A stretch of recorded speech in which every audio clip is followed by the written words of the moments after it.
Praise the Lord. Praise the Lord. Praise the Lord.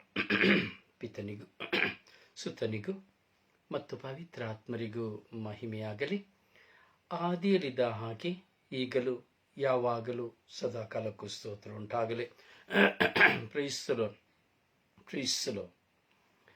ಪ್ರಭು ಯೇಸುವಿನಲ್ಲಿ ನನ್ನ ಪ್ರಿಯ ಸಹೋದರ ಸಹೋದರಿಯರೇ, ದೇವರ ಮಕ್ಕಳೇ, ಪ್ರಭು ಯೇಸು ಕ್ರಿಸ್ತರ ಕೃಪಾಶೀರ್ವಾದವು, ದೇವರ ಪ್ರೀತಿಯು, ಪವಿತ್ರ ಆತ್ಮರ ಅನ್ಯೋನ್ಯತೆಯು ನಿಮ್ಮೆಲ್ಲರೊಡನೆ ಇರಲಿ. Price the lord. Praise the lord. ಪ್ರಿಯರೇ, ದೇವರು ದಾನವಾಗಿ ದಯಪಾಲಿಸಿದ ದಿನವಿದು. ದೇವರು ತಮ್ಮ ಕೃಪೆಯಿಂದ ನಮ್ಮನ್ನು ತುಂಬಿ ಅಜ್ಞಾನಿಗಳಾಗಿರುವ ನಮ್ಮಲ್ಲಿ ಜ್ಞಾನವನ್ನು ತುಂಬಿಸುವಂತಹ ಸಮಯವಿದು. ಪ್ರಿಯರೇ, ಜ್ಞಾನವನ್ನು ಆಲಿಸಲು, ದೇವರ ವಾಕ್ಯವನ್ನು ಆಲಿಸಲು ದೇವರು ನಮಗೆ ಈ ದಿನವನ್ನು ಕೊಟ್ಟಿದ್ದಾರೆ. ಹಾಗೂ ಸಾಕಷ್ಟು ಸಮಯಗಳನ್ನು ದೇವರು ನಮಗೆ ಕೊಟ್ಟಿದ್ದಾರೆ. ಸ್ವರ್ಗೀಯ ಯಾತ್ರೆಯ ಈ ಸ್ವರ್ಗೀಯ ಮನ್ನಾ ಶುಶ್ರೂಷೆಯ 43ನೆಯ ಧ್ಯಾನವನ್ನ ಇಂದು ನಾವು ಧ್ಯಾನಿಸ್ತಾ ಇದ್ದೇವೆ.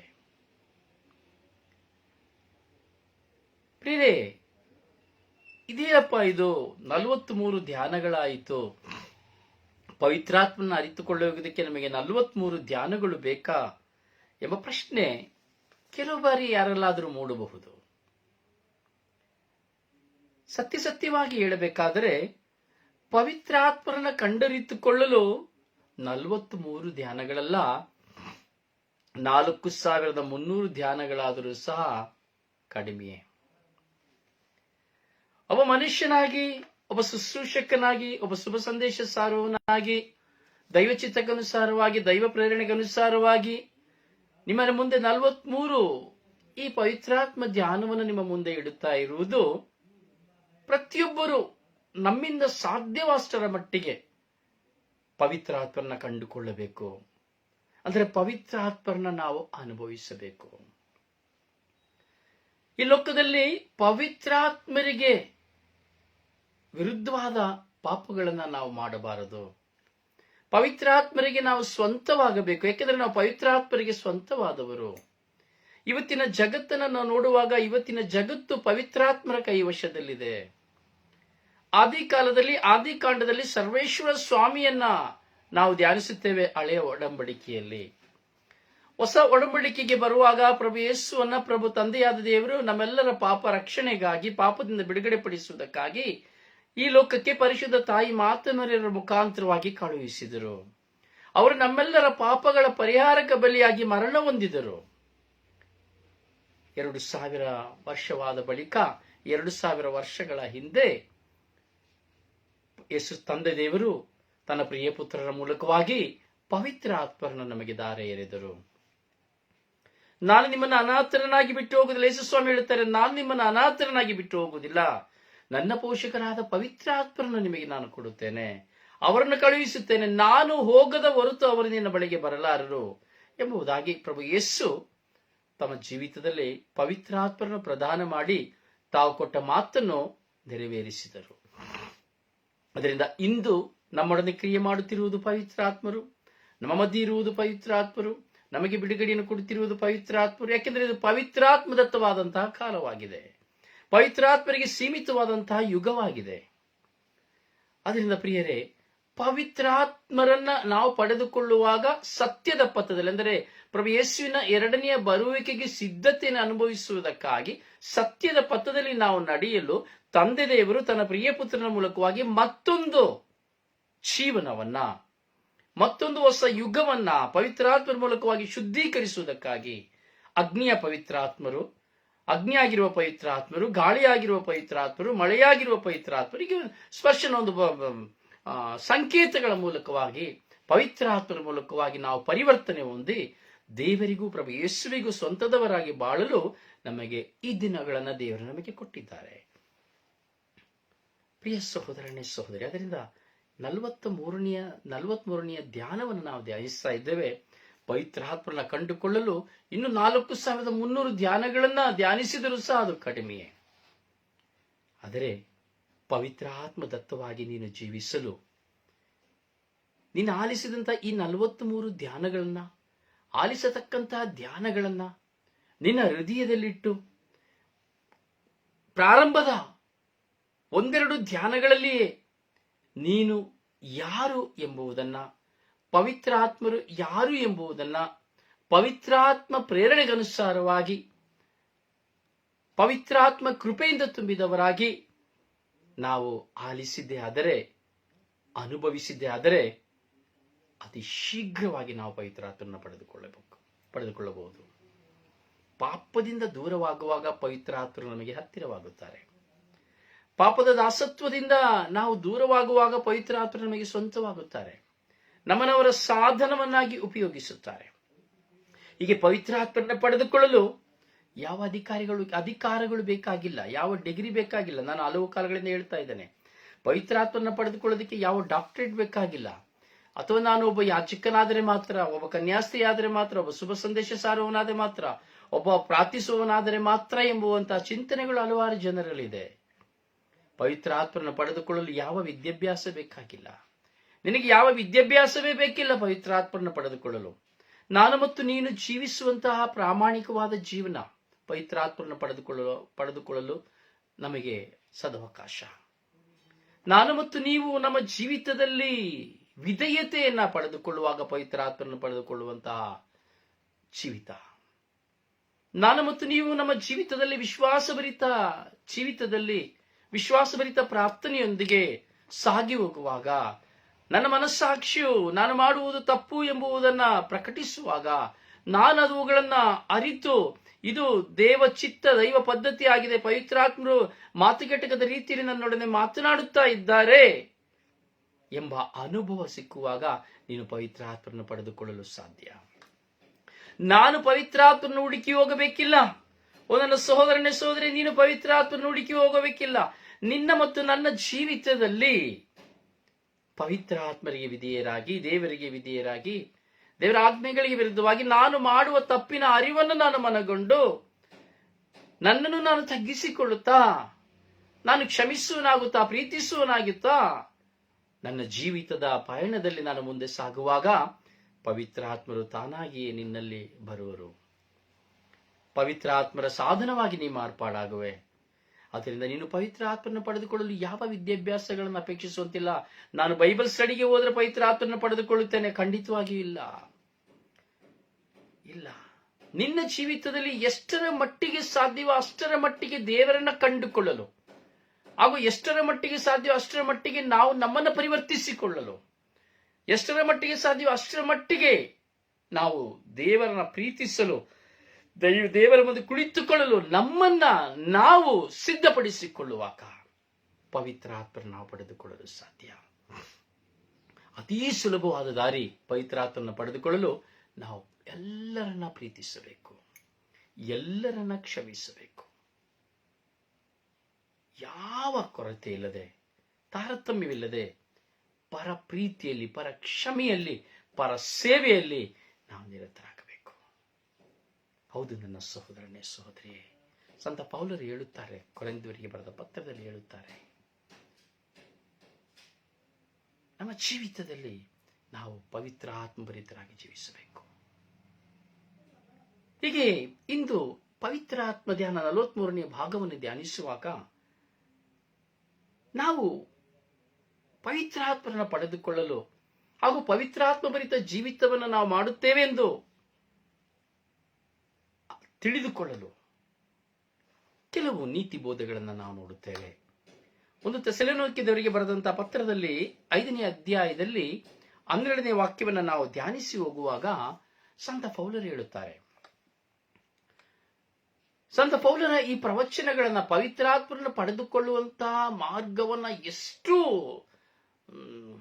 ಸುಗಮವಾಗಿ, ಎಷ್ಟು ಸರಳವಾಗಿ, ಎಷ್ಟು ವಿವರಣೆಯಾಗಿ ಒಂದು ಮಕ್ಕಳಿಗೆ ಹೇಳುವಂತೆ ಸಂತ ಪೌಲರು ಪ್ರಕಟಿಸುತ್ತಾರೆ. ಪವಿತ್ರಾತ್ಮರನ್ನು ಕುರಿತಾದಂಥದ್ದು, ನಾನು ಏನೆಲ್ಲ ಮಾಡಿದರೆ ಪವಿತ್ರಾತ್ಮರಿಗೆ ಸ್ವಂತವಾಗ್ತೇನೆ, ನಾನು ಹೇಗೆಲ್ಲ ಜೀವಿಸಿದರೆ ಪವಿತ್ರಾತ್ಮರು ನನ್ನೊಂದಿಗೆ ವಾಸ ಮಾಡುತ್ತಾರೆ, ನಾನು ಹೇಗೆಲ್ಲ ಜೀವಿಸಿದರೆ ನಾನು ಪವಿತ್ರಾತ್ಮಭರಿತನಾಗಿ ದೈವ ಚಿತ್ತವನ್ನ ನೆರವೇರಿಸಲು ಸಾಧ್ಯ ಎಂಬುದನ್ನ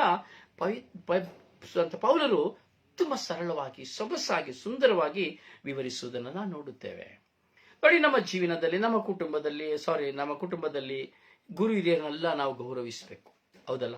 ಕೆಲವು ಸರಿ ಗೌರವಿಸ್ತೇವೆ, ನಮ್ಮನ್ನ ಯಾರು ಪ್ರೀತಿಸ್ತಾರೆ ಅವ್ರನ್ನ ಗೌರವಿಸ್ತೇವೆ, ನಮ್ಮನ್ನ ಪ್ರೀತಿಸ್ತೇವರನ್ನ ನಾವು ಗೌರವಿಸುವುದಿಲ್ಲ. ಇದು ಪವಿತ್ರ ಆತ್ಮರಿಗೆ ವಿರುದ್ಧವಾದ ಪಾಪ. ಅದು ಸಹ ನಾವು ನೋಡ್ತೇವೆ. ನಮ್ಮ ಊರಿನಲ್ಲಿ ನಾವು ವಾಸ ಮಾಡುವಂತಹ ಸ್ಥಳಗಳಲ್ಲಿ ಅಧಿಕಾರಿಗಳಿದ್ದಾರೆ.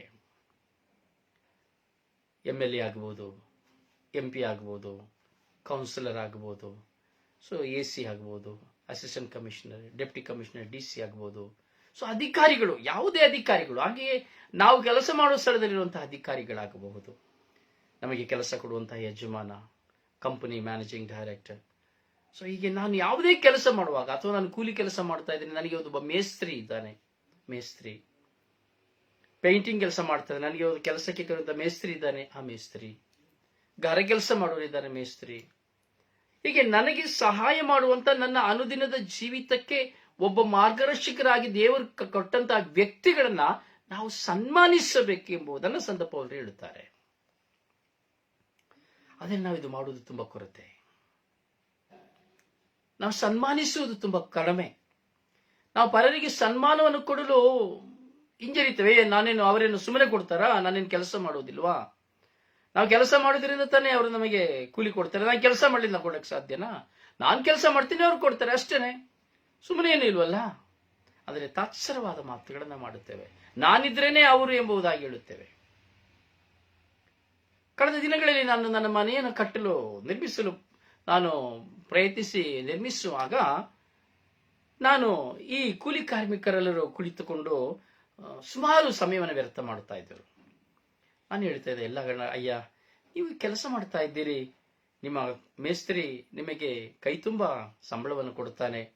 ಆದರೆ ನೀವು ಬೆಳಿಗ್ಗೆ ಬರುವುದು 9:30 ಗಂಟೆಗೆ ಬರ್ತೀರಿ, ತಿರ್ಗಾ ಕುಳಿತುಕೊಳ್ತೀರಿ, ಇಲ್ಲಿ ಬಂದು ತಿಂಡಿ ಮಾಡ್ತೀರಿ, ಮತ್ತೆ ಮಧ್ಯಾಹ್ನ ಕೂತ್ಕೊಳ್ತೀರಿ, ಊಟ ಮಾಡ್ತೀರಿ, 1 ಗಂಟೆ ನಿದ್ರೆ ಮಾಡ್ತೀರಿ, ತಿರ್ಗಾ ಮಧ್ಯದಲ್ಲಿ ಅಲ್ಲಿ ಹೋಗಬೇಕು ಇಲ್ಲಿ ಹೋಗಬೇಕು ಅಂತೇಳಿ ಹೋಗಿ ಬರ್ತೀರಿ, 5 ಗಂಟೆ ಆಗುವಾಗಲೇ ಕೈ ತೊಳಿತೀರಿ, ನಿಮ್ಮ ಸಾಮಗ್ರಿಗಳನ್ನ ತೊಳೆಯುತ್ತೀರಿ. ಇದು ಯಾವ ನ್ಯಾಯ? ನಿಮ್ಮ ಮೇಸ್ತ್ರಿಗೂ ಸಹ ನಿಮ್ಮಿಂದ ನೀವು ಒಂದು ದಿನಕ್ಕೆ 1000 ರೂಪಾಯಿ ಕೂಲಿಯನ್ನು ತೆಗೆದುಕೊಳ್ಳುತ್ತೀರಿ, 800 ರೂಪಾಯಿ ಕೂಲಿಯನ್ನು ತೆಗೆದುಕೊಳ್ಳುತ್ತೀರಿ. ನೀವೊಂದು 100 ರೂಪಾಯಿ ಕೂಲಿಯನ್ನ ನಿಮ್ಮ ಮೇಸ್ತ್ರಿಗೆ ಉಳಿಸಬಾರದಾ, ನಿಮ್ಮ ಯಜಮಾನನಿಗೆ ಉಳಿಸಬಾರದಾ ಎಂಬುದಾಗಿ. ಆಗ ಅವರು ಹೇಳಿದಂತ ಮಾತಿಷ್ಟೇ, ನಾವು ಕೂಲಿ ಮಾಡದೆ, ನಾವು ಅವರ ಬಳಿ ಕೆಲಸ ಮಾಡದೆ ಅವರಷ್ಟು ದೊಡ್ಡ ಮನೆಯನ್ನು ಕಟ್ಟಿಕೊಂಡಿದ್ದಾರಾ? ನೋಡಿ, ನಾವು ಕೆಲಸ ಮಾಡದೆ ಅವರಷ್ಟು ದೊಡ್ಡ ಮನೆಯನ್ನು ಕಟ್ಕೊಳ್ಳಿಕ್ಕೆ ಸಾಧ್ಯನಾ? ಅವರು ತಗೊಳ್ತಾ ಇದ್ದಾರೆ, ನಮಗೂ ಕೊಡ್ತಾ ಇದ್ದಾರೆ. ಏನು ಸುಮ್ಮನೆ ಮಾಡ್ತಾ ಇಲ್ಲ, ಅವರು ನಾವು ಕೆಲಸ ಮಾಡ್ತಾ ಇದೀವಿ, ಅವ್ರು ನಮಗೆ ಕೂಲಿ ಕೊಡ್ತಾ ಇದ್ದಾರೆ. ಅವ್ರು ಕೊಡ್ಲಿಲ್ಲ, ನಾವು ಇನ್ನೊಂದು ಕಡೆ ಹೋಗ್ತೀವಿ ಅಷ್ಟೇನೆ. ಕೆಲಸದಲ್ಲಿ ಸ್ವಲ್ಪ ಗೊಣಗಿದರೆ ಸಾಕು, ಯಜಮಾನ ಕೂಲಿ ಮನೆಯ ಮಾಲೀಕ ಹಾಗೂ ಅಥವಾ ಆ ಕೆಲಸ ಕೊಡುವಂತಹ ಮೇಸ್ತ್ರಿ ಆ ಕ್ಷಣ ಬಿಟ್ಟು ಕೆಲಸವನ್ನು ಬಿಟ್ಟು ಹೋಗಿಬಿಡ್ತಾರೆ. ಇವೆಲ್ಲವೂ ಸಹ ದೇವರು ನನಗಾಗಿ ಊಟ ಮಾಡಲು, ನನ್ನ ಕುಟುಂಬವನ್ನು ನಡೆಸಲು, ನನ್ನ ಮಕ್ಕಳಿಗೆ ವಿದ್ಯಾಭ್ಯಾಸ ಕೊಡಲು, ನನ್ನ ಹೆತ್ತವರನ್ನು ಸಾಕಿ ಸಲಹಲು, ಹೀಗೆ ನನ್ನ ಹಲವಾರು ವಿಧದ ಸಮಸ್ಯೆಗಳನ್ನು ನೀಗಿಸಲು ದೇವರು ಒಂದು ವ್ಯಕ್ತಿಯನ್ನು ಆರಿಸಿ ನನಗೂ ನಿಮಗೂ ಕೊಟ್ಟಿರುತ್ತಾರೆ. ನನ್ನ ಮೇಲೆ ಇರುವಂತಹ ಒಬ್ಬ ಮೇಸ್ತ್ರಿಯು ಅಧಿಕಾರಿಯೇ, ನನಗೆ ಅಧಿಕಾರಿಯೇ. ಅದು ಯಾವ ಸ್ಥಾನದಲ್ಲಿ ಇರಬಹುದು, ಯಾವ ಕೆಲಸದಲ್ಲಿ ಇರಬಹುದು. ಅದರಿಂದ ಸಂತ ಪೌಲರು ಹೇಳ್ತಾ ಇದ್ದಾರೆ, ವಚನ ಹೀಗೆ ಹೇಳ್ತಾ ಇದೆ, ಪ್ರಭುವಿನ ಹೆಸರಿನಲ್ಲಿ ನಿಮಗೆ ಅಧಿಕಾರಿಗಳು ಮಾರ್ಗದರ್ಶಕರು ಆಗಿರುವವರಿಗೆ ತಕ್ಕ ಸನ್ಮಾನ ಸಲ್ಲಿಸರಿ. ನೋಡಿ, 2 ವಿಧದಲ್ಲಿ ಸಂತ ಪೌಲರು ಹೇಳ್ತಾರೆ, ಅಧಿಕಾರಿಗಳು ಹಾಗೂ ಮಾರ್ಗದರ್ಶಕರು. ಅಧಿಕಾರಿಗಳು ಮಾರ್ಗದರ್ಶಕರು ಆಗಿರುವವರಿಗೆ ನೀವು ಏನ್ ಮಾಡಬೇಕಂತೆ? ತಕ್ಕ ಸನ್ಮಾನ ಸಲ್ಲಿಸಬೇಕಂತೆ. ಇದು ಪವಿತ್ರಾತ್ಮ ಭರಿತವಾದಂಥದ್ದು. ನಾನು ಭುಜಿಸುವಂತ ಆಹಾರವನ್ನು ಕೊಡುವುದು ದೇವರು. ಯಾರ ಮೂಲಕವಾಗಿ? ಒಂದು ವ್ಯಕ್ತಿಯ ಮೂಲಕವಾಗಿ.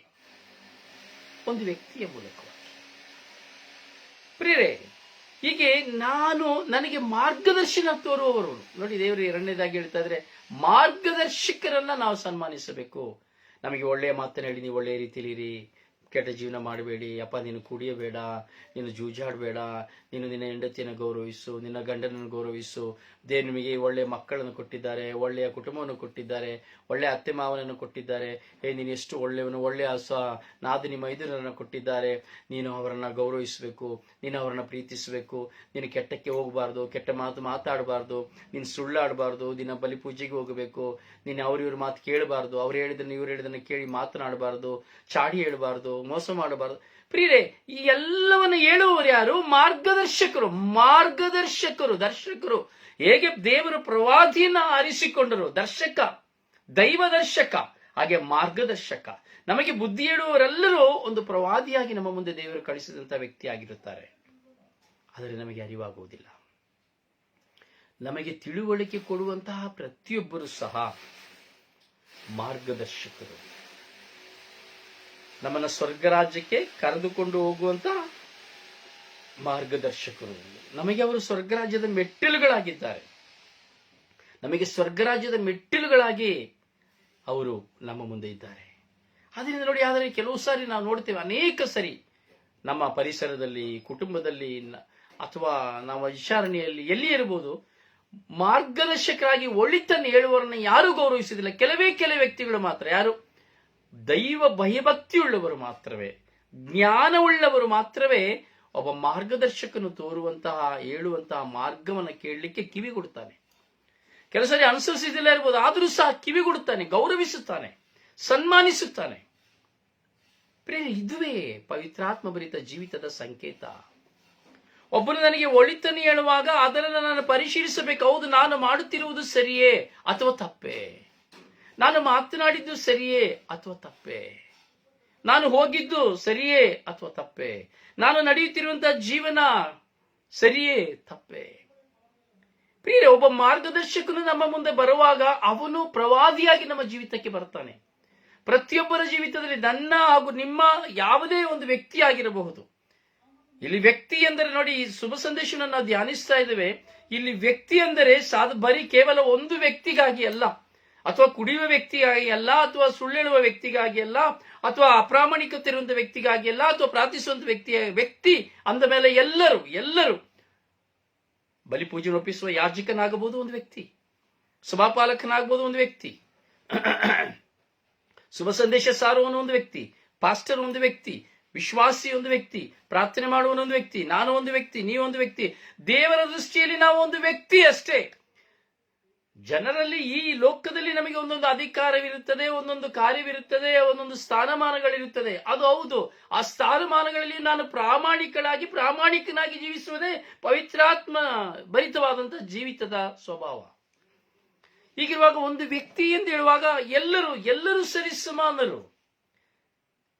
ನೀವು ಹೋಗಿ ಒಬ್ಬ ಯಾಜಕರ ಬಳಿ, ಸಭಾಪಾಲಕರ ಬಳಿ, ಪಾಸ್ಟರ್ ಬಳಿ ನೀವು ಹೋಗಿ ಅವರ ತಪ್ಪನ್ನು ತೋರಿಸುವುದಾದ್ರೆ ನೀವು ಸಹ ಒಬ್ಬ ಮಾರ್ಗದರ್ಶಕ, ನೀವು ಸಹ ಒಂದು ಪ್ರವಾದಿ. ಅಥವಾ ನನ್ನ ಮುಂದೆ ಒಂದು ಮಗುವಾಗಿರುವವನು, ಚಿಕ್ಕ ಯುವಕನಾಗಿರುವವನು ನನ್ನ ತಪ್ಪನ್ನು ತೋರಿಸುವುದಾದ್ರೆ ಅವನು ನನ್ನ ಮುಂದೆ ದೇವರು ನನಗೆ ಕೊಟ್ಟಂತ ಒಬ್ಬ ಪ್ರವಾದಿ, ಒಬ್ಬ ಮಾರ್ಗದರ್ಶಕ. Price the lord. ಪ್ರಿಯರೇ, ಪ್ರತಿಯೊಬ್ಬ ಮನುಷ್ಯನ ಜೀವಿತದಲ್ಲಿ ಬದಲಾವಣೆ ಹೊಂದಲು ದೇವರು, ನಾವು ದಾರಿ ತಪ್ಪಿ ಹೋಗದಿರಲು ಒಬ್ಬ ಮಾರ್ಗದರ್ಶಕನನ್ನ ದೇವರು ನಮಗೆ ಕೊಡುತ್ತಾರೆ. ನೋಡಿ, ದಾವೀದನು ತಪ್ಪು ಮಾಡಿ ಆ ತಪ್ಪಿನ ಅರಿವಿಲ್ಲದೆ ಅವನು ಸುಮ್ಮನಿದ್ದ, ಅಭಿಷಕ್ತನಾದವನು. ಅವನ ಚಿಂತೆ, ದೇವರನ್ನ ಪ್ರಾರ್ಥನೆಯನ್ನು ಕೇಳುತ್ತಾರೆ, ನಾನು ದೇವರನ್ನ ಆರಾಧಿಸ್ತೇನೆ, ನಾನು ದೇವರನ್ನ ಪ್ರೀತಿಸುತ್ತೇನೆ, ನನಗೆ ದೇವರು ತುಂಬಾ ಪ್ರೀತಿಯುಳ್ಳವರು ಎಂಬುವಂತಹ ಮನೋಭಾವನೆ ಅವನಲ್ಲಿದ್ದು, ನಾನು ದೇವರು ನನ್ನನ್ನು ಪ್ರೀತಿಸುತ್ತಾರೆ, ದೇವರು ನನ್ನೊಂದಿಗಿದ್ದಾರೆ ಎಂಬುವಂತಹ ಒಂದು ಅಚಲವಾದ ನಂಬಿಕೆ, ವಿಶ್ವಾಸವಿತ್ತು. ಆದರೆ ಅವನ ತಪ್ಪಿನ ಅರಿವು ಅವನಿಗಿರಲಿಲ್ಲ, ಅವನು ಮಾಡಿದ ಕೊಲೆಯ ಅರಿವು ಅವನಿಗಿರಲಿಲ್ಲ, ಊರಿನ ಪತ್ನಿಯನ್ನು ಸ್ವಂತವಾಗಿಸಿಕೊಂಡಿದ್ದು ಅವನಿಗೆ ಅರಿಯಲಿಲ್ಲ, ಅದು ತಪ್ಪೆಂಬುದಾಗಿ ತೋಚಲಿಲ್ಲ. ಆದರೆ ದೇವರೇನು ಮಾಡಿದರು? ದೇವರು ದಾವೀದನ ಪರಿವರ್ತನೆಗೆ ಚಿಂತಿಸಿದರು. ನಾನು ಅಭಿಷೇಕಿಸಿದವನು, ಅಯ್ಯೋ ಇವನು ಪಾಪ ಮಾಡಿದವನಂತೆ ನನ್ನ ಮುಂದೆ ನಟಿಸುತ್ತಿದ್ದಾನಲ್ಲ, ಜನರ ಮುಂದೆಯೂ ನಟಿಸುತ್ತಿದ್ದಾನಲ್ಲ. ದೇವರಿಗೆ ಇಷ್ಟವಾಗಲಿಲ್ಲ. ದೇವರಿಗೆ ದಾವೀದನನ್ನು ಹಾಗೆ ಬಿಟ್ಟು ಬಿಡಬಹುದಾಗಿತ್ತು. ಆದರೆ ದೇವರು ತಾನು ಆರಿಸಿಕೊಂಡವನು ತಪ್ಪಾದ ದಾರಿಗೆ, ಪಾಪದ ದಾರಿಗೆ ಹೋಗಬಾರದೆಂಬುದಕ್ಕಾಗಿ, ಅವನು ಪಶ್ಚಾತ್ತಾಪದಿಂದ ದೇವರಡೆಗೆ ಹಿಂತಿರುಗಿ ಬರಬೇಕೆಂಬುದಕ್ಕಾಗಿ ಒಬ್ಬ ಮಾರ್ಗದರ್ಶಕನಾದ ಪ್ರವಾದಿಯನ್ನು ನಾಮಾನ್ ಪ್ರವಾದಿಯನ್ನ ದೇವರು ದಾವೀದನ ಬಳಿ ಕಳಿಸುವಂತಹ ದೃಶ್ಯವನ್ನು ನಾವು ನೋಡುತ್ತೇವೆ.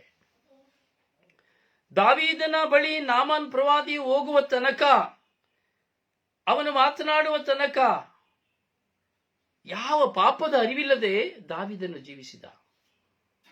ಆದರೆ ನಾಮಾನ್ ಪ್ರವಾದಿಯು ದಾವೀದನಲ್ಲಿ ದೈವಚಿತ್ತಕ್ಕನುಸಾರವಾಗಿ ಕಳಿಸಿಕೊಡುವಾಗ, ಮಾರ್ಗದರ್ಶಕನಾಗಿ ಕಳಿಸಿಕೊಡುವಾಗ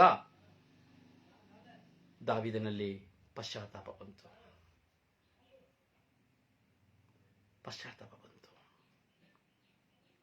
ಹೃದಯ ಸೀಳಿಕೊಂಡ. ತನ್ನ ತಪ್ಪಿನ ಅವನಿಗೆ ಅರಿವಾಯಿತು. ಆದರೂ ಸಹ ಅವನು ತನ್ನಿಂದ ಊರಿನ ಪತ್ನಿಯಲ್ಲಿ ಗರ್ಭಧರಿಸಿದಂತಹ ಮಗುವಿಗಾಗಿ ಪ್ರಾರ್ಥಿಸಲು ಪ್ರಾರಂಭಿಸಿದ. ಮಾರ್ಗದರ್ಶಕನು ಹೇಳಿದ, ಆ ಮಗು, ದೇವರು ಹೇಳಿದರೆ ಆ ಮಗು ನಿನಗೆ ಸತ್ತು ಹೋಗುತ್ತದೆ ಎಂಬುದಾಗಿ. ನಿನಗೆ ಊರಿಳಿಂದ ಹುಟ್ಟಿದಂತ ಮಗು ನಿನಗೆ ಜೀವಿಸುವುದಿಲ್ಲ, ಸತ್ತು ಹೋಗುತ್ತದೆ ಎಂಬುದಾಗಿ. ಆದರೂ ಸಹ ದೇವರ ಮುಂದೆ ಪಶ್ಚಾತ್ತಾಪದಿಂದ ಗೋಳಾಡಿದ, ನನಗೆ ಆ ಮಗು ಬೇಕು, ನನಗೆ ಆಗ ಮಗು ಬೇಕು ಎಂಬುದಾಗಿ ಗೋಳಾಡಿದ, ಉಪವಾಸ ಮಾಡಿದ, ಪ್ರಾರ್ಥನೆ ಮಾಡಿದ, ಪಶ್ಚಾತ್ತಾಪ ಪಟ್ಟ, ಎಲ್ಲವನ್ನು ಮಾಡಿದ. ತನ್ನ ಪ್ರಾರ್ಥನೆಯನ್ನು ದೇವರು ಕೇಳುತ್ತಾರೆ ಎಂಬ ಭರವಸೆಯಿಂದ ಪಾಪದಿಂದ ಜನ್ಮ ಕೊಟ್ಟಂತ ಮಗುವನ್ನು ಉಳಿಸಿಕೊಳ್ಳಲು, ಪಾಪದಿಂದ, ಯಾಕೆಂದ್ರೆ ಅವನ ಕೈಗಳ ರಕ್ತಸಿಕ್ತವಾಗಿತ್ತು. ಅವನಿಂದ ಊರಿನ ಪತ್ನಿಯಲ್ಲಿ ಮಗುವು ಜನಿಸಿತ್ತಾದರೂ ಸಹ, ಅದು ಅವನ ಸ್ವಂತ ಮಗುವೇ ಆಗಿತ್ತಾದರೂ ಸಹ ಅವನ ಕೈಗಳು ರಕ್ತಸಿಕ್ತವಾಗಿತ್ತು. ವಂಚನೆಯ ಕೊಲೆಯಾಗಿತ್ತು. ಆಕೆಯ ಪತ್ನಿಯನ್ನು, ಆತನ ಪತ್ನಿಯ ಊರಿನ ಪತ್ನಿಯನ್ನು ಸ್ವಂತವಾಗಿಸಿಕೊಳ್ಳುವುದಕ್ಕಾಗಿ ಮಾಡಿದ ಸಂಚಿನ ನಿಮಿತ್ತವಾಗಿ ಅವನು ಕೊಲೆಗಾರನಾಗಿದ್ದನು. ದೇವರ ಆದಿಯಲ್ಲಿ ನೋಡುವಾಗ, ಕಾಯಿನ್ ಮತ್ತು ಆಬೇಲನ್ನು ನೋಡುವಾಗ, ಕಾಯಿನನ್ನು ಕೊಂದಂತ ಆಬೇಲನ್ನು ಸಹ ಬಿಡಲಿಲ್ಲ. ಕಾಯಿನ ರಕ್ತವು ದೇವರನ್ನ ಕೂಗಿತ್ತು. ಇಲ್ಲಿ ಊರಿನ ರಕ್ತವೂ ದೇವರನ್ನ ಕೂಗಿತ್ತು. ದಾವೀದನ ಮಗುವೇ ಊರಿನ ಗರ್ಭದಲ್ಲಿದ್ದರೂ ಸಹ ದೇವರು ನುಡಿದಂತೆ ಅವನು ಎಷ್ಟು ಪ್ರಾರ್ಥಿಸಿದರೂ, ಎಷ್ಟು ಗೋಗರಿದ್ದರೂ ಊರಿಯಳಿಗೆ ಹುಟ್ಟಿದಂತಹ ಮಗು ಸತ್ತು ಹೋಯಿತು. ಪ್ರಿಯರಲ್ಲಿ, ನಾವು ಸರಿಯಾಗಿ ಚಿಂತಿಸಬೇಕು. ಹೀಗೆ ನಾವು ಮಾಡುವ ಪಾಪಗಳು, ನಾವು ಪಾಪ ಮಾಡಿ ಕೆಟ್ಟತನದಲ್ಲಿ ಜೀವಿಸಿ, ನಾನು ದೇವರಲ್ಲಿ ಕುಳಿತು ನಾನು ಎಷ್ಟೇ ಪ್ರಾರ್ಥಿಸಿ, ನಾನು ಉಪವಾಸ ಮಾಡಿ ಏನೆಲ್ಲ ಅನ್ಯಾಯವಾಗಿ ನಾನು ಜೀವಿಸುತ್ತೇನೆ ಎಂಬುದಾದರೂ ಸಹ ಅಲ್ಲಿ ಆಶೀರ್ವಾದವನ್ನು ಕಾಣಲು ಸಾಧ್ಯವಿಲ್ಲ. ಕಾರಣ ಅದು ಪವಿತ್ರ ಆತ್ಮರಿಗೆ ವಿರುದ್ಧವಾಗಿದೆ. ಹೀಗೆ ನಮ್ಮ ಜೀವಿತದಲ್ಲಿ ಯಾವುದೇ ವ್ಯಕ್ತಿ ಇದ್ದರೂ ಸಹ ಪಶ್ಚಾತ್ತಾಪದಿಂದ ಮಾತ್ರ ಪವಿತ್ರ ಆತ್ಮನ ಪಡೆದುಕೊಳ್ಳಲು ಸಾಧ್ಯ. ಆದರೆ ಪ್ರಾರ್ಥಿಸಿದ ಮಾತ್ರಕ್ಕೆ ಪವಿತ್ರ ಆತ್ಮನ ಪಡೆದುಕೊಳ್ಳಲು ಸಾಧ್ಯವಿಲ್ಲ, ಅಥವಾ ನಮಗೆ ಬೇಕಾದುದನ್ನು ಪಡೆದುಕೊಳ್ಳಲು ಸಾಧ್ಯವಿಲ್ಲ ಎಂಬುದಾಗಿ ದಾವೀದನ ಮೂಲಕವಾಗಿ ನಾವು ತಿಳಿದುಕೊಳ್ಳಬಹುದು. ಅದರಿಂದ ಪ್ರಿಯರೇ, ನಾವು ನಮ್ಮ ಜೀವಿತದಲ್ಲಿ ಸನ್ಮಾನ್ಯ ಮಾರ್ಗದರ್ಶಕರಾಗಿದ್ದೇವೆ. ಹಾಗೆ ಇತರರು ನಮ್ಮ ಮುಂದೆ ಮಾರ್ಗದರ್ಶಕರಾಗಿ ಬರುವಾಗ ನಾವು ಅವರ ಮಾತಿಗೆ ಕಿವಿಗೊಡಬೇಕು. ನಾನು ಇತರರ ಮಾತಿಗೆ ಕಿವಿಗೊಡದೆ ಒಬ್ಬ ಮಾರ್ಗದರ್ಶಕನಾಗಿ ನನ್ನ ಮುಂದೆ ಬಂದು ನನ್ನ ತಪ್ಪನ್ನು ತೋರಿಸುವಂತಹ, ನನ್ನ ಪಾಪವನ್ನು ತೋರಿಸುವಂತಹ, ನಾನು ಮಾಡುತ್ತಿರುವಂತಹ ಅಕ್ರಮ ಅನ್ಯಾಯವನ್ನು ತೋರಿಸುವಂತಹ, ದೇವರಿಗೆ ವಿರುದ್ಧವಾದ ಕಾರ್ಯಗಳನ್ನು ಮಾಡುತ್ತಿರುವಂತಹ ನಾನು ನನ್ನ ತಪ್ಪಿನ ಅರಿವನ್ನ ಅರಿತು ಕುಳಿತು ಪಶ್ಚಾತ್ತಾಪ ಪಡೆದೆ ಹೋದರೆ, ಓ ನನ್ನ ಸಹೋದರನೇ, ಸಹೋದರಿಯೇ, ನೀನು ಏನೇ ಸಂಪಾದಿಸಿದ್ದರೂ, ನೀನು ಏನೇ ಮಾಡಿದ್ದರೂ ಅದು ನಿನ್ನನ್ನು ಆಶೀರ್ವಾದಕ್ಕೆ ಕೊಂಡು ಹೋಗುವುದಿಲ್ಲ. ಎರಡನೆಯದು, ನಿನ್ನ ಜೀವನ ಆಶೀರ್ವಾದವಾಗಿರುವುದಿಲ್ಲ. ಪವಿತ್ರ ಆತ್ಮರು ನಿನ್ನೊಡನೆ ವಾಸವಾಗಿರುವುದಿಲ್ಲ. ನಿನ್ನ ಸ್ವಂತ ಚಿಂತದಿಂದ, ನನ್ನ ಸ್ವಂತ ಚಿಂತೆಯಿಂದ ನಾನೇನು ಮಾಡಿಲ್ಲ, ಪವಿತ್ರ ಆತ್ಮ ಏನು ಸುಳ್ಳು ಹೇಳಿ ಹೋಗಬಹುದು ಅಷ್ಟೇ. ಜನರ ಮುಂದೆ ಮೆಚ್ಚುಗೆಯಾಗಿ ಹೋಗಬಹುದು, ಸಮಾಜದ ಮುಂದೆ ಮೆಚ್ಚುಗೆಯಾಗಿ ಹೋಗಬಹುದು, ದೇವರ ಮುಂದೆ ಮೆಚ್ಚುಗೆಯಾಗಿ ಹೋಗಲು ಸಾಧ್ಯವಿಲ್ಲ. ಯಾಕೆಂದರೆ ನನ್ನ ಮುಂದೆ ದೇವರು ಕೊಡುವಂತಹ ಮಾರ್ಗದರ್ಶಕನ ಮಾತುಗಳನ್ನು ಆಲಿಸದೆ, ಅವನನ್ನು ಸನ್ಮಾನಿಸದೆ, ನೀನ್ ಯಾರು ಹೇಳಲಿಕ್ಕೆ, ನೀನ್ ಯಾರು ನನಗೆ ಬುದ್ಧಿ ಹೇಳಿಕೆ, ನನಗೆಲ್ಲ ಗೊತ್ತು, ಅವ್ರು ಯಾಕೆ ಕೇಳಬೇಕು, ನಮ್ಮ ಅಪ್ಪ ಅಮ್ಮ ಹೇಳಿದೆ ಕೇಳೋದಿಲ್ಲ, ಅವ್ರು ಹೇಳಿದ್ದಾನೆ ಕೇಳಬೇಕಾ? ನೋಡಿ, ಈ ಮಾತುಗಳನ್ನ ನಿಮ್ಮ ಮನಸ್ಸು ಜೀವಿತದಲ್ಲಿ ಸಹ ಈ ಮಾತುಗಳಿರಬಹುದು. ಅವ್ರು ಯಾರು ನನಗೆ ಹೇಳಲಿಕ್ಕೆ, ನನಗೆಲ್ಲ ಗೊತ್ತು. ಎಲ್ಲ ವ್ಯಕ್ತಿಗಳು ಹೇಳುವಂತ ಮಾತುಗಳಿದು, ಎಲ್ಲ ವ್ಯಕ್ತಿಗಳು ಹೇಳುವಂತ ಮಾತು. ಕಾರಣ ಯಾಕೆ? ಪವಿತ್ರ ಆತ್ಮ ಭರಿತರಲ್ಲದ ಕಾರಣವಾಗಿ, ಪವಿತ್ರಾತ್ಮರ ಆ ಒಂದು ಅನುಭವ ಇಲ್ಲದ ಕಾರಣವಾಗಿ ಸರಳವಾಗಿ ನಡೆಯುವ ಮತ, ನೀನ್ ಯಾರು ನನಗೆ ಹೇಳಲಿಕ್ಕೆ, ನನಗೆಲ್ಲ ಗೊತ್ತು, ತಂದೆ ತಾಯಿನ ನೋಡಿ ಹೇಳ್ತಾರೆ, ನೀನ್ ನನಗೆ ಹೇಳೋದು, ನೀನ್ ನನಗೇನು ಹೇಳ್ಬೇಡ, ನನ್ಗೆಲ್ಲ ಗೊತ್ತು, ನೀನ್ ಬಾಯಿ ಮುಚ್ಚಿಕೊಂಡು ಕೂತ್ಕೊಂಡ್ರೆ ಸಾಕು. ಹೌದಲ್ಲ? ಹೆಂಡತಿ ಹೇಳ್ತಾಳೆ, ಅವನೇನ್ ಹೇಳೋದು, ಅವ್ರು ಹೇಳೋದು ನಾನ್ ಕೇಳೋದಿಲ್ಲ, ನಾನೇನ್ ಹೇಳ್ತೀನಿ ಅದನ್ನೇ ಅವ್ರು ಕೇಳಬೇಕು. ನೋಡಿ, ವಿಧೇಯತೆ ಇಲ್ಲ. ಹೆಂಡತಿಯಲ್ಲಿ ಗಂಡನ ಮೇಲೆ ವಿಧೇಯತೆ ಇಲ್ಲ, ಮಕ್ಕಳಲ್ಲಿ ತಂದೆಯ ಮೇಲೆ ವಿಧೇಯತೆ ಇಲ್ಲ, ಗುರು ಹಿರಿಯರಲ್ಲಿ ವಿಧೇಯತೆ ಇಲ್ಲ. ಹಾಗೆ ಅಧಿಕಾರಿಗಳಾಗಿರೋರಲ್ಲಿ ಸಹ ವಿಧೇಯತೆ ಇಲ್ಲ. ಏನು ಕಾರಣ? ನಾನು ದೇವರ ಮಾತಿಗೆ ಕಿವಿಗೊಳ್ತಾ ಇಲ್ಲ. ಬರೀ ಆಜ್ಞೆಗಳು ಎಂಬುದಾಗಿ 10 ಆಜ್ಞೆಗಳನ್ನ ಮುಂದೆ ಇಟ್ಟುಕೊಳ್ಳುತ್ತಾ ಇದ್ದೇವೆ. ಆದರೆ ದೇವರು ನಮ್ಮ ಮುಂದೆ ಕೊಟ್ಟಿರುವಂತಹ ಮಾರ್ಗದರ್ಶಕರ ಒಂದೊಂದು ಮಾತುಗಳು ಸಹ, ನೀತಿಬದ್ಧವಾದಂತಹ ಮಾತುಗಳು ಸಹ ದೇವರ ಆಜ್ಞೆಗಳಲ್ಲಿ ಸಂಬಂಧಪಟ್ಟಿದೆ, ದೇವರ ಆಜ್ಞೆಗಳಿಗೆ ಒಳಗೊಂಡಿದೆ. ದೇವರು ಇಂದು ನನ್ನೊಡನೆ ಅವರ ಮಾರ್ಗದರ್ಶಕರ ಮೂಲಕವಾಗಿ ನಮ್ಮೊಡನೆ ಮಾತನಾಡುತ್ತಾ ಇದ್ದಾರೆ ಎಂಬುವಂತ ಪರಿಜ್ಞಾನವಿಲ್ಲದೆ ನಾವು ಜೀವಿಸ್ತಾ ಇದ್ದೇವೆ. ಹೌದು ನನ್ನ ಸಹೋದರನೇ, ಸಹೋದರಿಯೇ, ಪ್ರಿಯರೇ, ನಾವು ಅರಿತುಕೊಳ್ಳಬೇಕು, ನಾವು ಗೌರವಿಸಬೇಕು, ಅಧಿಕಾರಿಗಳನ್ನ ಗೌರವಿಸಬೇಕು, ಆಳುವವರನ್ನ ಗೌರವಿಸಬೇಕು. ನಾವು ಕೆಲಸ ಮಾಡುವಂತಹ, ನಮಗೆ ಕೆಲಸ ಕೊಡುವಂತಹ ಯಜಮಾನರುಗಳನ್ನ, ಮೇಸ್ತ್ರಿಗಳನ್ನ ಗೌರವಿಸಬೇಕು. ಮುಖ್ಯವಾಗಿ ಮಾರ್ಗದರ್ಶಕಗಳನ್ನ ನಾನು ಗೌರವಿಸಬೇಕು. ಹೌದು, ಮಾರ್ಗದರ್ಶಕರನ್ನು ಗೌರವಿಸಬೇಕು. ಹೇಗೆ ಗೌರವಿಸಬೇಕು? ಅವರು ನಿರ್ವಹಿಸುವ ಕಾರ್ಯದ ನಿಮಿತ್ತ ಅವರನ್ನು ಅತ್ಯಧಿಕ ಪ್ರೀತಿಯಿಂದ ಗೌರವಿಸಬೇಕು. ಅವರು ಯಾವ ಕೆಲಸವನ್ನು ಮಾಡುತ್ತಾ ಇದ್ದಾರೋ ಅಥವಾ ಯಾವ ಕೆಲಸದಲ್ಲಿ ಅವರು ತಮ್ಮನ್ನು ಅಳವಡಿಸಿಕೊಂಡಿದ್ದಾರೋ ಅದಕ್ಕೆ ತಕ್ಕದ್ದಾಗಿ ನಾವು ಅವರನ್ನು ಗೌರವಿಸಬೇಕು.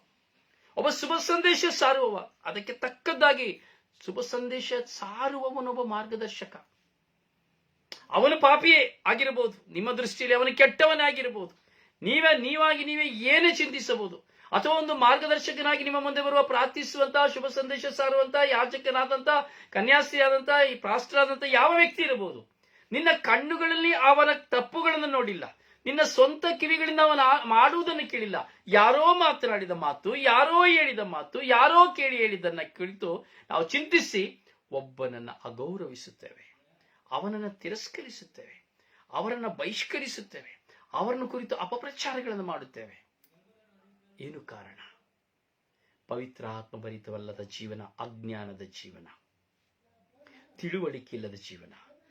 ಪ್ರಿಯರೇ, ಸ್ವತಃ ನಮ್ಮ ಕಣ್ಣುಗಳಿಂದ ಒಂದು ವ್ಯಕ್ತಿಯ ತಪ್ಪನ್ನು ನೋಡದೆ, ಒಂದು ವ್ಯಕ್ತಿಯ ಪಾಪವನ್ನು ನೋಡದೆ, ಒಬ್ಬ ವ್ಯಕ್ತಿಯ ಕೊರತೆಗಳನ್ನು ನೋಡದೆ, ಅವನ ಜೀವಿತವನ್ನ ನಾನು ನೇರವಾಗಿ ಅನುಭವಿಸದೆ ಯಾರಿಗೂ ತೀರ್ಪು ಕೊಡುವಂತ ಅಧಿಕಾರ ನನಗಿಲ್ಲ. ಒಂದು ಪಕ್ಷ ತೀರ್ಪು ಕೊಟ್ಟರೆ ಅದಕ್ಕೆ ತಕ್ಕದ್ದಾದಂತಹ ಪ್ರತಿಫಲ ನನ್ನ ಮೇಲೆ ಹಾಗೂ ನಿನ್ನ ಮೇಲೆ ಹೊರಿಸಲ್ಪಡುತ್ತದೆ. ಹೌದು ನನ್ನ ಸಹೋದರ, ಸಹೋದರಿ, ಈ ಸತ್ಯತೆಗಳನ್ನು ನಾವು ಅರಿತುಕೊಳ್ಳಬೇಕು. ಈ ಸತ್ಯತೆ ಗೌಪ್ಯಗಳನ್ನು ನಾವು ತಿಳಿದುಕೊಳ್ಳಬೇಕು. ಬರೀ ಪ್ರಾರ್ಥನೆ ಮಾಡುವುದರಿಂದ, ಬಲಿ ಪೂಜೆ ನೋಡುವುದರಿಂದ, ಜಪಸರ ಮಾಡುವುದರಿಂದ, ಸ್ತುತಿಸುವುದರಿಂದ, ದೈವವಾಕ್ಯವನ್ನು ಕೇಳುವುದರಿಂದ ಪವಿತ್ರಾತ್ಮನ ಪಡೆದುಕೊಳ್ಳಲು ಸಾಧ್ಯವಿಲ್ಲ. ಯೇಸುಸ್ವಾಮಿ ಹೇಳ್ತಾ ಇದ್ದಾರೆ, ದೇವರ ವಾಕ್ಯ ಹೇಳ್ತದೆ, ನೀನು ಆಲಿಸು, ಕುಳಿತು ಧ್ಯಾನಿಸು, ಅದನ್ನ ಪಾಲಿಸು, ಪಾಲಿಸುವಾಗ ನೀನು ದೇವರ ಕೃಪೆಯನ್ನು ಪಡೆದುಕೊಳ್ಳಿಕ್ಕೆ ಸಾಧ್ಯ. ಬರೀ ಆಲಿಸ್ತೇನೆ, ಧ್ಯಾನಿಸೋದಿಲ್ಲ. ಅವ್ರು ಹೇಳಿದ್ರು, ಬಿಟ್ಟುಬಿಡು, ಬಿಟ್ಟುಬಿಟ್ಟೆ, ಹೋಗಬೇಡ, ಹೋಗುದಿಲ್ಲ, ಮಾಡಬೇಡ, ಅವನು ಸರಿ ಇಲ್ಲ. ಒಬ್ಬ ಹೇಳಿದ ಮಾತಿಗೆ 100 ಜನ ಒಂದು ಸೇರಿ ಒಬ್ಬ ವ್ಯಕ್ತಿಯನ್ನ, ಮಾರ್ಗದರ್ಶಕನನ್ನ ಅಥವಾ ನಮಗೆ ದಾರಿ ತೋರಿಸಲು ನಮ್ಮ ಮುಂದೆ ಬರುವಂತಹ ವ್ಯಕ್ತಿಗಳನ್ನ ನಾವು ಅವಮಾನಕ್ಕೆ ಗುರಿಪಡಿಸ್ತೇವೆ, ಅವರನ್ನ ಸನ್ಮಾನಿಸುವುದಿಲ್ಲ. ನಮ್ಮ ಮುಂದೆ ಇರುವವರಿಗೆ ಅವರ ಬಗ್ಗೆ ಹೇಳಿ, ಅವರು ಮಾಡುವಂತಹ ಒಳಿತಿನ ಕಾರ್ಯಗಳನ್ನ ತೋರಿದು ಅವರ ಬಾಯಿಂದ ಹೊರಡುವಂತ ಮಾರ್ಗದರ್ಶನವನ್ನ ಬಹಿಷ್ಕರಿಸುತ್ತಾ ತನಗೆ ಬೇಕಾದವರನ್ನ ಆರಿಸಿಕೊಂಡು ಮುಗುಳ್ನಗೆಯಿಂದ ನಿನ್ನ ತಪ್ಪುಗಳನ್ನೆಲ್ಲ ಮುಚ್ಚಿಕೊಂಡು ನಿನ್ನ ಪಾಪವನ್ನು ಪ್ರಕಟಿಸಿದಂತಹ ವ್ಯಕ್ತಿಗಳಿಂದ ಓಡುವಂತಹ ನೀವು ಎಷ್ಟು ಅವಿವೇಕಿಗಳಾಗಿ ಲೋಕದಲ್ಲಿ ಜೀವಿಸುತ್ತೇವೆ ಎಂಬುದನ್ನ ಚಿಂತಿಸಿ ನೋಡು ನನ್ನ ಸಹೋದರನೇ, ಸಹೋದರಿಯೇ. ದೇವರ ವಾಕ್ಯ ಹೇಳ್ತಾ ಇದೆ, ಅತ್ಯಧಿಕವಾಗಿ ಪ್ರೀತಿಯಿಂದ ಗೌರವಿಸಿರಿ. ಅತ್ಯಧಿಕವಾಗಿ ದೈವ ಸೇವೆ ಮಾಡುವಂತಹ, ಶುಭ ಸಂದೇಶ ಸಾರುವಂತಹ, ನೀತಿಯನ್ನು ಹೇಳುವಂತಹ, ನಿನಗೆ ವಿದ್ಯೆ ಕೊಟ್ಟಂತಹ, ಪ್ರಾಮಾಣಿಕವಾದ ನಿನ್ನ ತಂದೆ ತಾಯಿ ಆಗಿರುವಂತಹ, ಒಳ್ಳೆ ಪ್ರಾಮಾಣಿಕ ಮಿತ್ರನಾಗಿರುವನ್ನ ಅತ್ಯಧಿಕವಾಗಿ ವಾಕ್ಯ ಹೇಳ್ತಾ ಇದೆ, ಅತ್ಯಧಿಕ ಪ್ರೀತಿಯಿಂದ ಗೌರವಿಸಿರಿ. ಅವನ ಕೊರತೆಗಳನ್ನು ನೀನು ನೋಡಬೇಡಿರಿ. ಅವನ ಮೂಲಕವಾಗಿ ನೀ ಪರಿವರ್ತನೆ ಹೊಂದಲು ದೇವರು ನಿನಗೆ ಅವಕಾಶವನ್ನು ಕೊಟ್ಟಿದ್ದಾರೆ. ಅವನು ತಪ್ಪು ಮಾಡಿದಲ್ಲಿ ಅವನಿಗೆ ಖಂಡಿತವಾಗಿ ಆತನ ದೇವರಿಗೆ ಲೆಕ್ಕ ಕೊಡಬೇಕು. ಆದರೆ ನಿನ್ನ ಮುಂದೆ ಮಾರ್ಗದರ್ಶಕನಾಗಿ ಕಳಿಸಲ್ಪಡುವಂತಹ ಯಾವ ವ್ಯಕ್ತಿಯನ್ನ ನೀನು ಬಹಿಷ್ಕರಿಸಬೇಡ, ತಿರಸ್ಕರಿಸಬೇಡ. ಪ್ರಿಯ ಸಹೋದರನೇ ಸಹೋದರಿ, ಗೌರವಿಸು, ಅತ್ಯಧಿಕವಾಗಿ ಪ್ರೀತಿಯಿಂದ ಸನ್ಮಾನಿಸು. ನೀನು ತಿನ್ಲಿಕ್ಕೆ ಕೊಡು ಎಂಬುದಾಗಿ ಹೇಳ್ತಾ ಇಲ್ಲ, ಉಡ್ಲಿಕ್ಕೆ ಕೊಡಿ ಎಂಬುದಾಗಿ ಹೇಳ್ತಾ ಇಲ್ಲ, ಹಣ ಕೊಡಿ ಎಂದು ಹೇಳ್ತಾ ಇಲ್ಲ. ಅದು ವೈಯಕ್ತಿಕವಾದಂಥದ್ದು, ನಿನ್ನ ಮನಸ್ಸಿಗೆ ತೋಚದು ನಿನ್ನ ಮಾಡುವುದು. ಆದರೆ ಮೊಟ್ಟ ಮೊದಲಿಗೆ ನಾನು ಮತ್ತು ನೀವು ಮಾಡಬೇಕಾಗಿರುವಂಥದ್ದು, ಪ್ರತಿಯೊಬ್ಬರು ಮಾಡಬೇಕಾಗಿರುವಂಥದ್ದು, ಅತ್ಯಧಿಕವಾಗಿ ಪ್ರೀತಿಸಿ ನಾವು ಗೌರವಿಸಬೇಕು. ಪ್ರಿಯ ಸಹೋದರನೇ ಸಹೋದರಿಯೇ, ಈ 43ನೇ ಧ್ಯಾನದ ಈ ಸಂಕ್ಷಿಪ್ತವಾದಂತಹ ಚಿಂತನೆಗಳು ಪ್ರತಿಯೊಬ್ಬರ ಜೀವಿತದಲ್ಲಿ ಕಂಡು ಬರುವಂಥದ್ದು ಹಾಗೂ ಅನುಭವಿಸುವಂಥದ್ದು. ಅದರಿಂದ ಈ ಧ್ಯಾನ ಖಂಡಿತವಾಗಿಯೂ ನೀವು ಧ್ಯಾನಿಸಿ, ಇದನ್ನ ಆಲಿಸಿ ಕುಳಿತುಕೊಳ್ಳುವುದಾದರೆ ಖಂಡಿತವಾಗಿ ಪವಿತ್ರಾತ್ಮರು ನಿಮಗೆ ಹೊಸ ಮಾರ್ಗವನ್ನು ತೆರೆದುಕೊಡುವರು. ಹಾಗೂ ಪವಿತ್ರಾತ್ಮರು ನಿಮ್ಮೊಡನೆ ವಾಸ ಮಾಡುವರು, ನಿಮ್ಮನ್ನು ಅವರ ಸಾಧನವಾಗಿ ಉಪಯೋಗಿಸುವರು. ದೇವರು ನಿಮ್ಮನ್ನು ಆಶೀರ್ವದಿಸಲಿ. ನಿಮಗಾಗಿ ಪ್ರಾರ್ಥಿಸುವ ನಿಮ್ಮ ಸೇವಕ ಬ್ರದರ್ ರೊಜಾರಿಯೋ ಪಾಂಡವಪುರ. ಪ್ರಾರ್ಥನಾ ಸಹಾಯಕ್ಕಾಗಿ 9902423181. God bless you. Praise the Lord.